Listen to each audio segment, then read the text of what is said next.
Do you remember Cars 2, the movie where Mater became a secret agent working with Finn McMissile, voiced by Michael Caine, against the lemon cars that were trying to get rich off of oil and gas by trashing the idea of alternate fuel? Anyway, it's probably one of Pixar's most awesome movies because the action is epic. In the movie, the lemons are all caught by the British military cars in the end, and everyone thinks that they lost. But after rewatching the movie, I've come to the conclusion that the lemons actually won out in the end of Cars 2. There are three primary reasons for this, one being that the lemons own most of the oil and gas. Two is that in the movie alternative fuel is fake. And third is that all of the money that they make in the immediate future of the Cars universe after the end of the film. So, as I mentioned, the lemons own the largest untapped oil reserves in the world and have a ton of oil rigs. They therefore own most of the gas and fossil fuels. But guess what? They sell off all of that epic gasoline and oil to gas station, which I imagine I just have no idea how gas companies actually work, but this is the Cars universe, and that accuracy doesn't matter. So the lemons are able to sell all of their oil and gas to gas station, which all of the cars still consume. What was I talking about? Oh yeah, the lemons won. Throughout the whole movie, All in All is presented as an alternative, safe fuel, but it's fake. So, although the end of the movie had Mater reveal that it was fake and said that Sir Axelrod wanted to get everyone to go back to using regular gasoline, but weren't all the other cars already using regular gasoline? As far as I know, no one was pumping All in All or other alternative fuels with the exception of maybe Fillmore.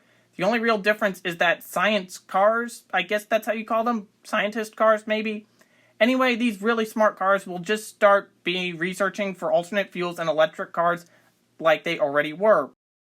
But the point is that the lemons all get rich now. Sure, all of the mob boss lemons are arrested, and who knows if they'll make bail. But many other lemons are not arrested and are still working on their oil rigs and in control of their companies, and they're all about to be rolling in cash, literally.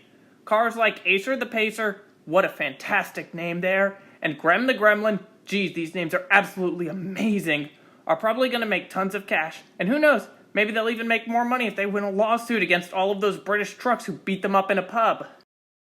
Was the whole lemon plot of Cars 2 pointless? They already owned most of the oil and gas, so why even bother going through such an elaborate scheme to sabotage All in All, an alternative fuel in that matter, if that wasn't even much of a problem for mainstream cars which are all still using gasoline?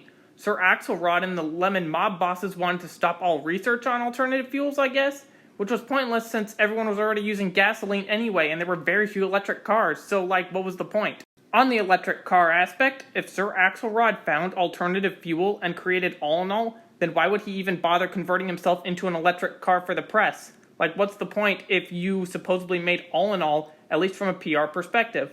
Obviously, he never even became an electric car, but he was an awesome lemon who will get rich pretty soon anyway. But still, nobody even questioned him becoming an electric car after making All in All an alternative fuel. But hey, at least despite being in prison, he's going to be mega rich when he's out, like all the rest of the mob bosses.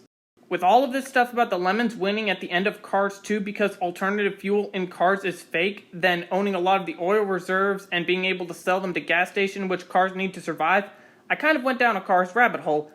Did you know there's an Arnold Schwarzenegger car named Sven, who was the governor of California and is a modified 2004 Hummer H1, which Arnold Schwarzenegger himself already owned? World War II was occurring in the Cars universe, as was confirmed by the World War II scene in Planes, but what was World War I like? Did all of the cars get stuck in the mud like actual armored cars did in the war? Did cars then make tanks? And if so, how did they do it?